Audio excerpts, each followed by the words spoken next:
जय श्री कृष्ण। अध्याय 10 विभूति योग। भगवान श्री कृष्णे 7મા અધ્યાયથી 9મા અધ્યાય સુધી વિજ્ઞાન સહિત જ્ઞાનનું જે વર્ણન કર્યું છે તે બહુ ગંભીર હોવાથી ફરી તે વિષયને સ્પષ્ટ સમજાવવા માટે આ 10મા અધ્યાયનો આરંભ કરે છે। શ્રી ભગવાન બોલ્યા, હે મહાબાહો, હજી પણ ફરી મારું આ પરમ વચન તું સાંભળ। મારામાં અતિશય પ્રેમ ભાવ રાખનાર એવા તને હું તારા હિતની ઈચ્છાથી કહું છું। મહર્ષિઓ કે દેવો મારી ઉત્પત્તિને નથી જાણતા, કેમ કે દેવો અને મહર્ષિઓનું હું આદિ કારણ છું। જે મને અજન્મા એટલે કે વાસ્તવમાં જન્મ વિનાનો અનાદિ અને લોકોના મહેશ્વર રૂપે જાણે છે, તે બધા જ મનુષ્યોમાં મૂઢતા રહિત હોય સર્વ પાપોથી છૂટી જાય છે। બુદ્ધિ, જ્ઞાન, મોહ રહિતપણું, ક્ષમા, સુખ, દુઃખ, ઉત્પત્તિ, નાશ, સત્ય, દમ, શમ, ભય, અભય, અહિંસા, સંભાવ, સંતોષ, તપ, દાન, યશ, અપયશ આ પ્રાણીઓના જુદા જુદા પ્રકારના ભાવો મારાથી થાય છે। 7 મહર્ષિઓ અને તેમની પૂર્વેના 4 સનકાદિ ઋષિઓ તથા 14 મનુઓ મારામાં ભાવ રાખનારા આ બધાય મારા સંકલ્પથી ઉત્પન્ન થયેલા છે, અને આ લોકમાં આ બધી તેમની જ પ્રજા છે। જે મનુષ્ય મારી આ પરમ ઐશ્વર્ય સ્વરૂપ વિભૂતિને અને યોગ શક્તિને બરાબર જાણે છે, તે નિશ્ચળ ભક્તિ યોગથી યુક્ત થાય છે, તેમાં સંશય નથી। હું સર્વની ઉત્પત્તિનું કારણ છું, અને મારાથી જ આ સમગ્ર જગત ચેષ્ટા કરે છે। આ પ્રમાણે સમજીને પંડિતો શ્રદ્ધા અને ભક્તિથી યુક્ત થઈ મને ભજે છે। એમ મને પ્રેમપૂર્વક ભજતા મારામાં સતત યુક્ત રહેનારા તેઓને હું એવો બુદ્ધિ યોગ આપું છું કે જેથી તેઓ મને પામે છે।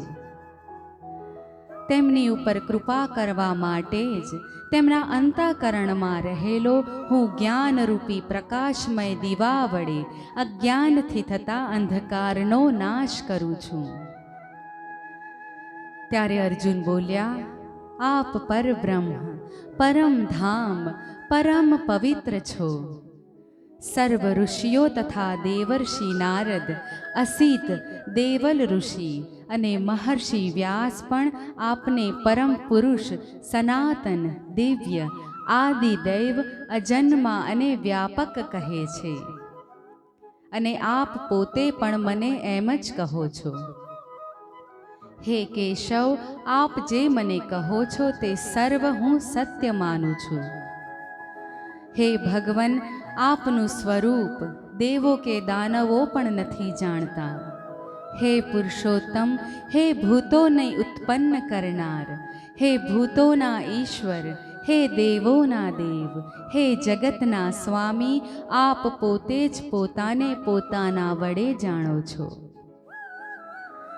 માટે હે ભગવન, આપ જ પોતાની એ દિવ્ય વિભૂતિઓને સંપૂર્ણ કહેવા સમર્થ છો। જે વિભૂતિઓ દ્વારા આપ આ સકળ લોકને વ્યાપીને રહેલા છો। હે યોગેશ્વર, સદા આપનું ચિંતન કરતો હું આપને કઈ રીતે જાણું? હે ભગવન, કયા કયા પદાર્થોમાં આપ મારા વડે ચિંતવવા યોગ્ય છો? હે જનાર્દન, આપનો આ યોગ અને વિભૂતિને હજી પણ ફરી વિસ્તારથી કહો, કેમ કે આપના આ અમૃતમય વચનો સાંભળતા મને તૃપ્તિ નથી થતી। ત્યારે ભગવાન બોલ્યા, હે કુરુશ્રેષ્ઠ, મારી આ દિવ્ય વિભૂતિઓ હું તને મુખ્ય રૂપે કહીશ, કેમ કે મારા વિસ્તારનો તો અંત જ નથી. હું સઘળા પ્રાણીઓના હૃદયમાં રહેલો આત્મા છું અને ભૂતોના આદિ, મધ્ય તથા અંત પણ હું જ છું. આદિત્યોમાં વિષ્ણુ હું છું, જ્યોતિઓમાં કિરણોવાળો સૂર્ય, વાયુઓમાં મરીચી અને નક્ષત્રોમાં ચંદ્ર હું છું. વેદોમાં સામવેદ, દેવોમાં ઇન્દ્ર હું છું. ઇન્દ્રિયોમાં મન અને પ્રાણીઓમાં ચેતના હું છું. રુદ્રોમાં શંકર, યક્ષ અને રાક્ષસોમાં કુબેર, વસુઓમાં પાવક નામનો વસુ અને પર્વતોમાં મેરુ હું છું. હે પાર્થ, પુરોહિતોમાં મુખ્ય બૃહસ્પતિ તું મને જાણ. સેનાપતિઓમાં કાર્તિકેય અને જળાશયોમાં સાગર હું છું. મહર્ષિઓમાં ભૃગુ, વાણીમાં એકાક્ષર એટલે કે ઓમકાર, યજ્ઞોમાં જપ યજ્ઞ અને સ્થાવરોમાં હિમાચલ હું છું. સર્વ વૃક્ષોમાં પીપળો, દેવર્ષિઓમાં નારદ, ગંધર્વોમાં ચિત્રરથ અને સિદ્ધોમાં કપિલ મુનિ હું છું. ઘોડાઓમાં અમૃતથી ઉત્પન્ન થયેલો ઉચ્ચશ્રવા, હાથીઓમાં ઐરાવત અને મનુષ્યોમાં રાજા તું મને જાણ. આયુધોમાં વજ્ર, ગાયોમાં કામધેનુ, સંતોષ ઉત્પન્ન કરનારો કામદેવ અને સર્પોમાં વાસુકી હું છું. નાગોમાં અનંતનાગ નામનો શેષનાગ હું છું. જળચરોમાં વરુણદેવ, પિતૃઓમાં આર્યમા અને વશ કરનારાઓમાં યમરાજ હું છું. દૈત્યોમાં પ્રહલાદ, ગણના કરનારાઓનો સમય એટલે કે કાળ હું છું. પશુઓમાં સિંહ અને પક્ષીઓમાં ગરુડ હું છું. પવિત્ર કરનારાઓમાં પવન, શસ્ત્રધારીઓમાં શ્રીરામ, માછલીઓમાં મગરમચ્છ અને નદીઓમાં ગંગા હું છું. હે અર્જુન, સૃષ્ટિઓનો આદિ, મધ્ય તથા અંત હું જ છું. વિદ્યાઓમાં અધ્યાત્મ વિદ્યા એટલે કે બ્રહ્મ વિદ્યા અને વક્તાઓનો વાદ હું છું. અક્ષરોમાં અકાર અને સમાસ સમુદાયમાં દ્વંદ્વ સમાસ હું છું. અક્ષયકાળ એટલે કે કાળનોય મહાકાળ તથા સર્વ તરફ મુખ ધરાવનાર વિરાટ સ્વરૂપે સૌનું ધારણ પોષણ કરનાર પણ હું જ છું. હું સૌનો સંહાર કરનાર મૃત્યુ અને ઉત્પન્ન થનારાઓની ઉત્પત્તિ હેતુ હું છું. સ્ત્રીઓમાં કીર્તિ, લક્ષ્મી, વાણી, સ્મૃતિ, બુદ્ધિ, ધીરજ અને ક્ષમા હું છું. ગાઈ શકાય તેવી શ્રુતિઓમાં હું બૃહત નામનો શામ, તેમજ છંદોમાં ગાયત્રી છંદ હું છું. મહિનાઓમાં માગસર અને ઋતુઓમાં વસંત ઋતુ હું છું.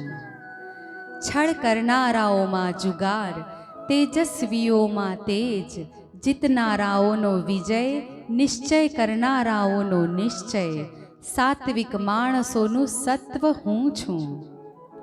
યાદવોમાં વસુદેવ શ્રી કૃષ્ણ, પાંડવોમાં અર્જુન, મુનિયોમાં વેદ વ્યાસ અને કવિઓમાં શુક્રાચાર્ય કવિ હું છું. દમન કરનારાઓનો દંડ, વિજય ઈચ્છનારાઓની નીતિ, ગુપ્ત રાખવા યોગ્ય ભાવોનું રક્ષણ કરનાર મૌન હું છું.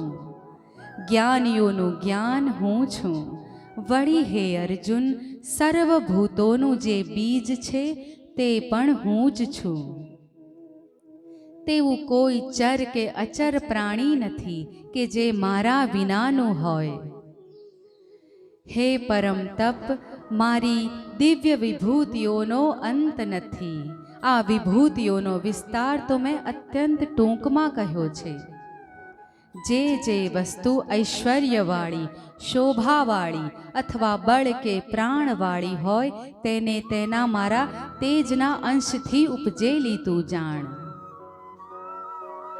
અથવા હે અર્જુન, આ વધારે જાણીને તું શું કરીશ?